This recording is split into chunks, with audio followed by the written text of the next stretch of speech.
Hello and welcome to Getting to Good Enough, a podcast to help you let go of perfectionism so you can do more of what you love.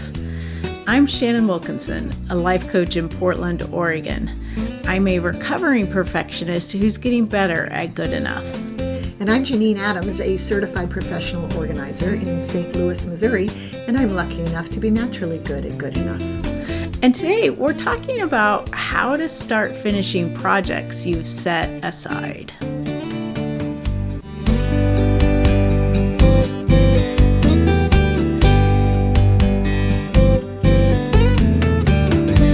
Janine. Hey Shannon, how you doing? I'm great. How are you? I'm great too. Happy New Year. Happy New Year. I think we're going to be a couple of weeks into the new year when this airs. Yeah, but it's the first time we've spoken in 2023. It is. I mean, other than our daily Wordle texting. Well, that's different from speaking, I suppose. Yeah. But yes, we have not been out of touch. That's part's nice. Right. Yeah, Happy New Year. I think 2023 is going to be a hard year for me to remember. That's funny. Well, it's going to take me a long time to write 2023 instead of 2022. Why do you suppose that's the case?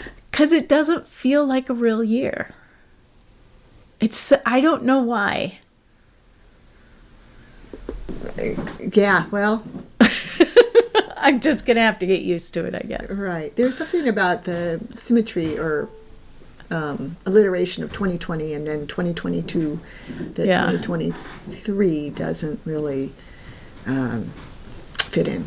No, but I'm going to have to get over that because apparently this happens every 365 days. Right. I was going to say you have 360 3 days left to figure it out. Right, exactly. And then start it all over again. Do you go through this every year? No, some years are easier than others. This one I don't know. It just feels weird. I'll get used to it eventually. Like September, October.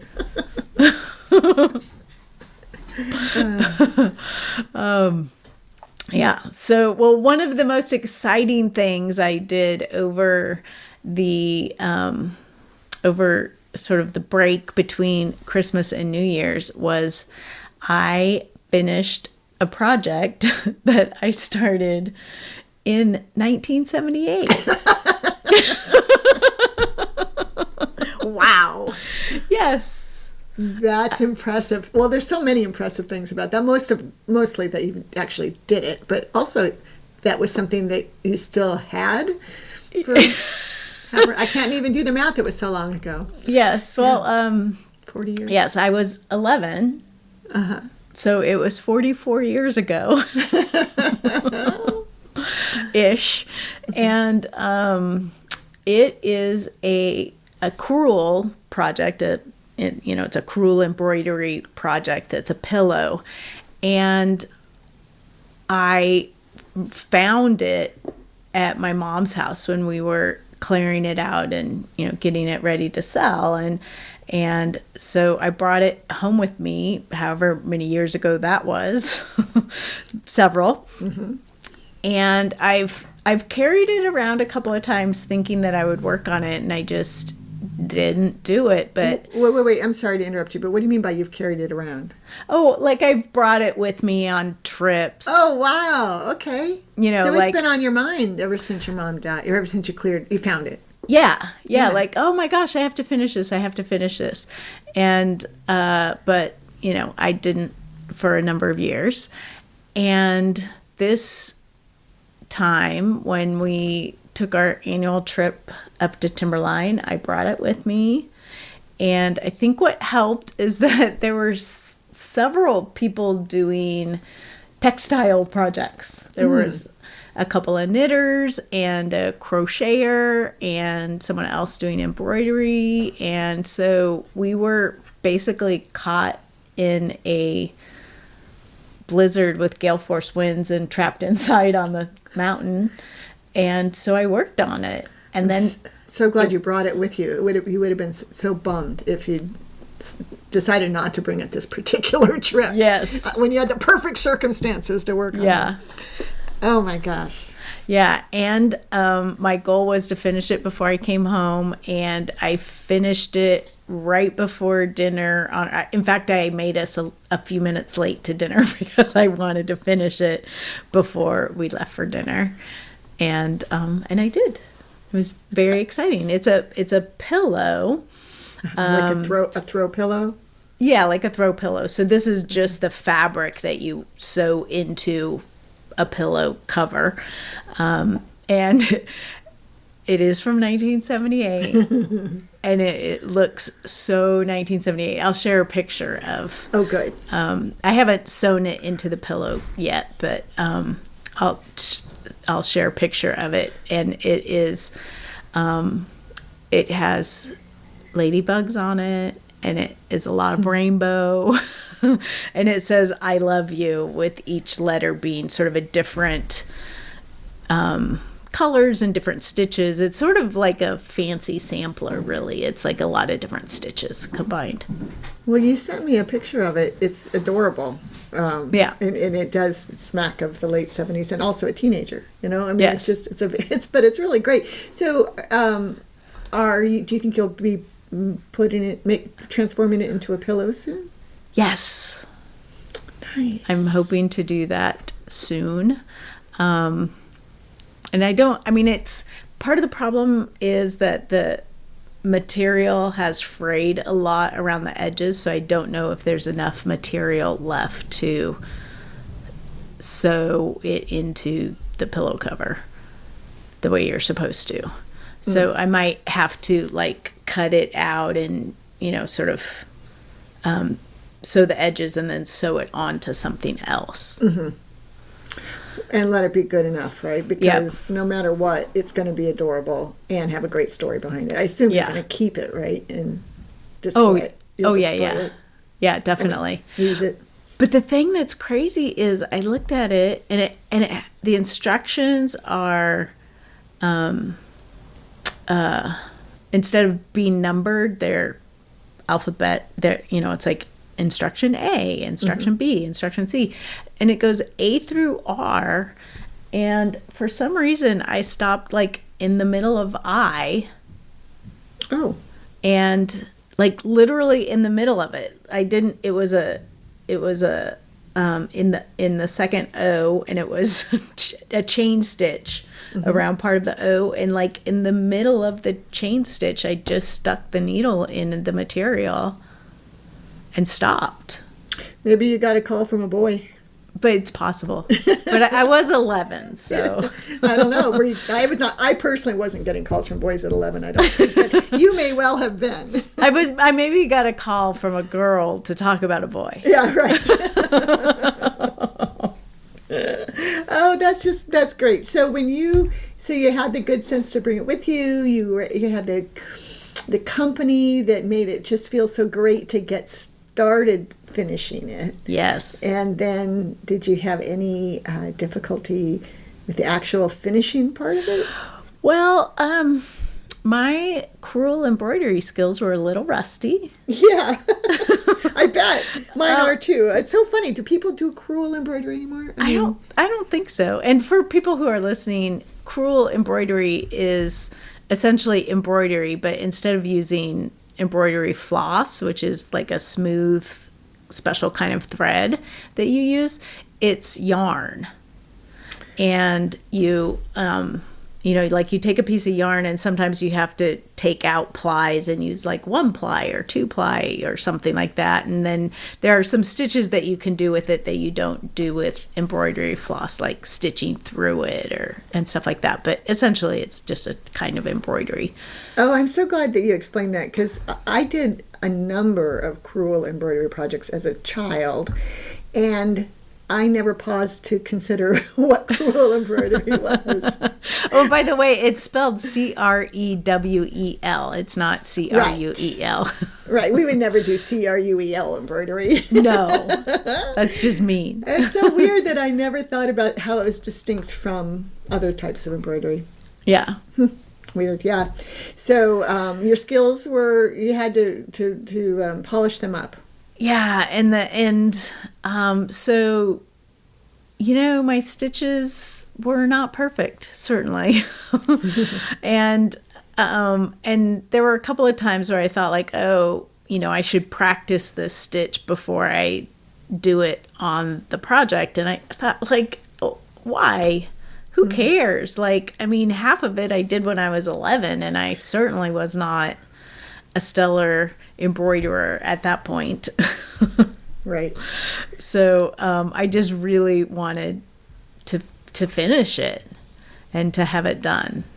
And there was something about like doing it, and because I was doing it with this whole group of friends, they were really cheering me on and asking how it was going and wanting to look at it and super excited. So that really helped a lot too.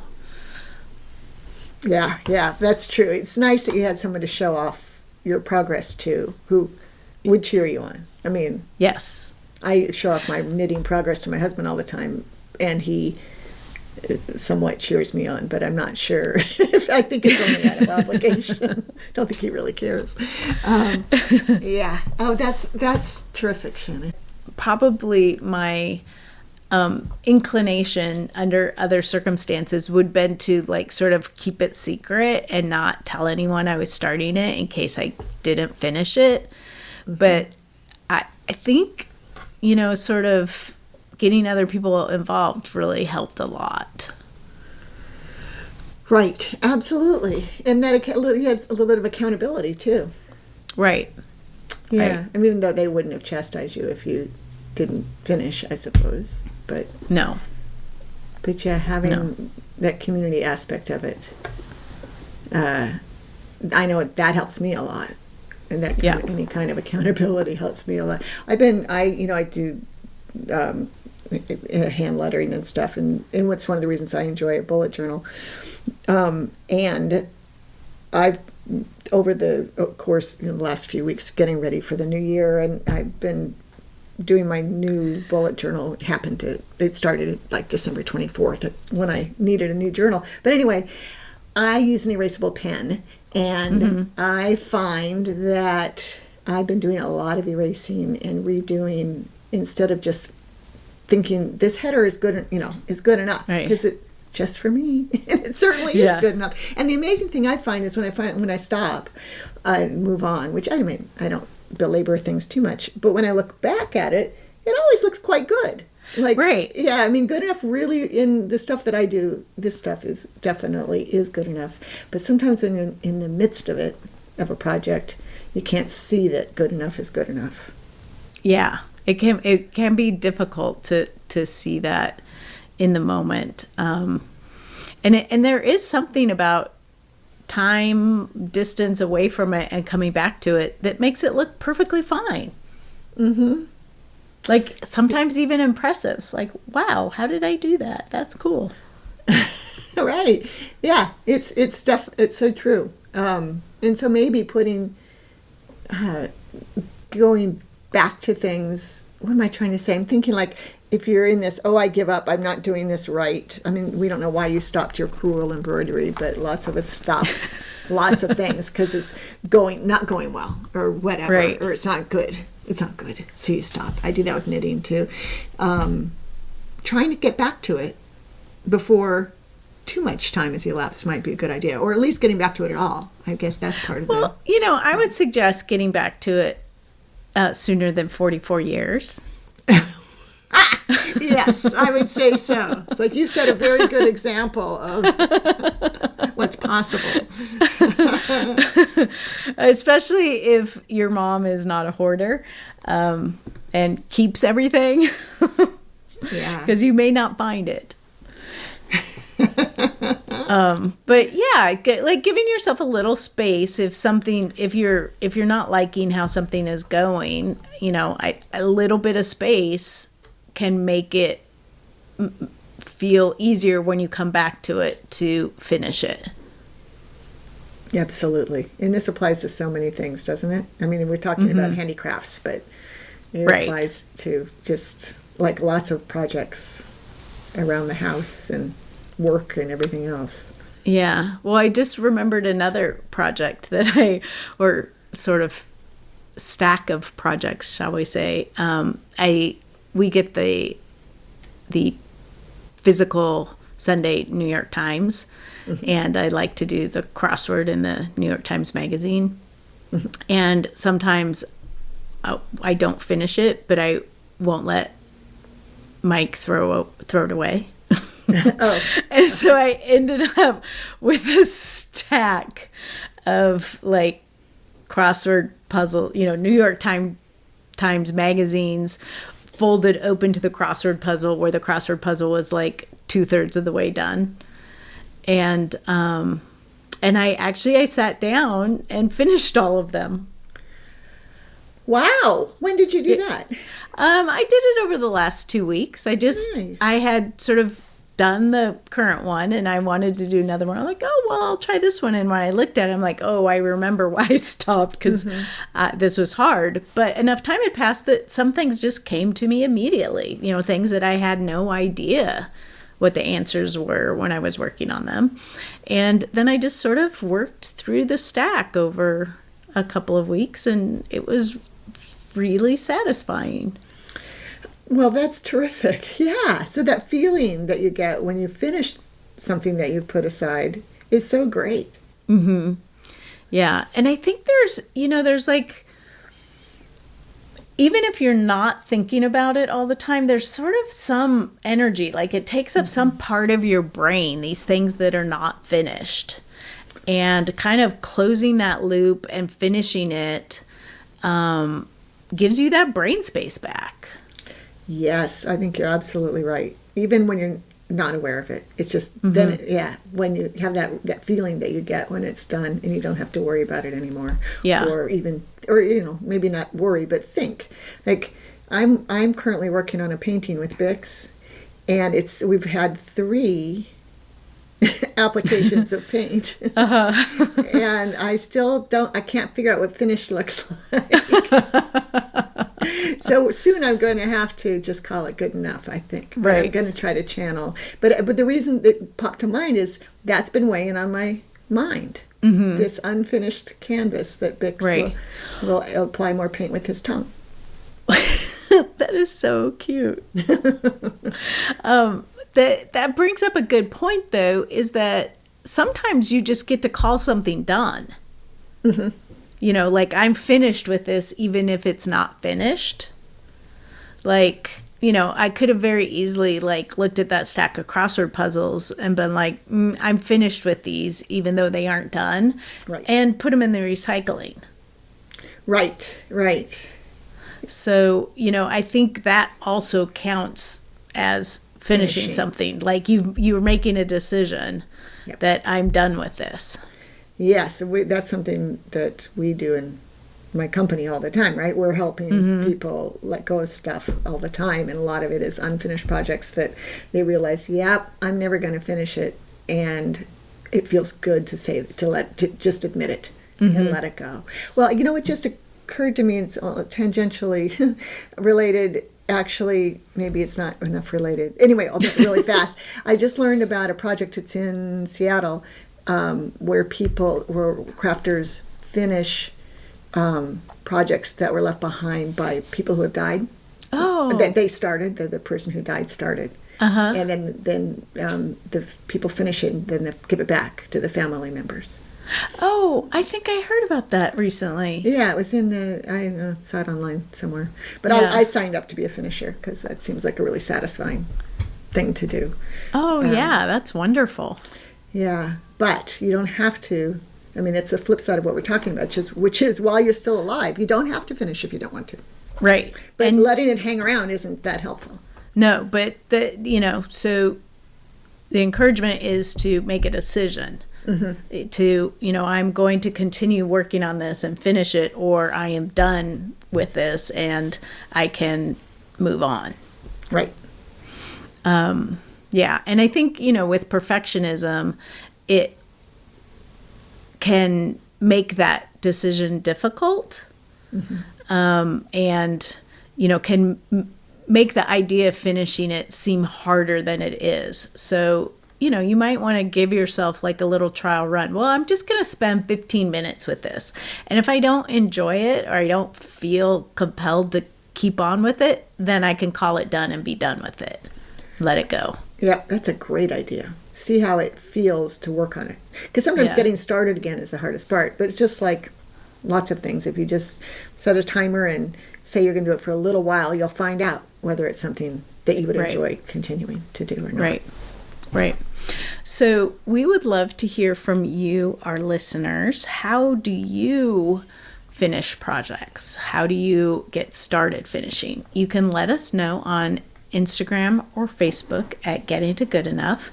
You can head over to the website, gettingtogoodenough.com, and leave a comment in the show notes. You can give us a call at 413-424-GTGE. That's 4843. And leave us a voice message all about it. Until next time, this is Shannon Wilkinson in Portland, Oregon. And Janine Adams in St. Louis, Missouri. And we hope that good enough is getting easier for you.